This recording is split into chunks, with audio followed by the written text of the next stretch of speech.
જય હિન્દ, નમસ્કાર। ગુજરાતની હિન્દુત્વની કહેવાતી સરકારની પોલ એવની જ સરકારના કેન્દ્રીય કૃષિ મંત્રાલય દ્વારા ખુલ્લી પાડી દેવામાં આવી છે। ગુજરાતની અંદર 2024-25ની અંદર 30,045 મેટ્રિક ટન માંસનું ઉત્પાદન કરવામાં આવ્યું છે, માંસનું વેચાણ કરવામાં આવ્યું છે, માંસની નિકાસ કરવામાં આવી છે। દર વર્ષે 3 કરોડથી વધારે મુર્ગાઓની કતલેઆમ થઈ રહી છે। ગુજરાત અને ભારત જ્યારે હિન્દુત્વ સરકાર ચલાવી રહી છે, ગુજરાતના સુપર સીએમઓ અને ગૃહમંત્રી જે અહિંસા પરમો ધર્મ માનનારા જૈન ધર્મ સમુદાયમાંથી આવે છે, હર્ષ સંઘવીજી, એમના દ્વારા જ 10,735 જેટલા કતલખાનાઓને કાયદેસર લાયસન્સ આપવામાં આવ્યા છે અને 176થી વધારે ગેરકાયદેસર બે રોકટોક વિના કતલખાનાઓ ચાલી રહ્યા છે। ગુજરાતની અંદર માત્ર હિન્દુત્વની વાતો કરે છે અને કામ એ લોકોના કસાઈઓ જેવા થયા છે।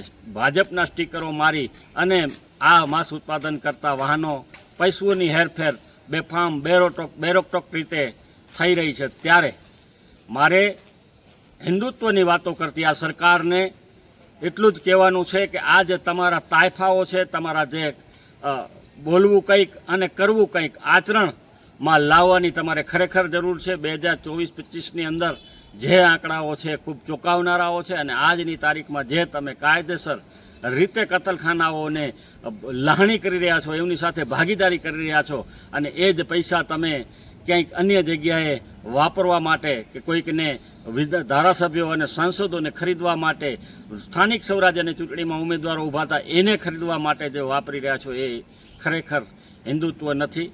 આવી હિન્દુત્વની વાતો કરતી સરકારને ઓળખવાની લોકોએ ખૂબ જરૂર છે।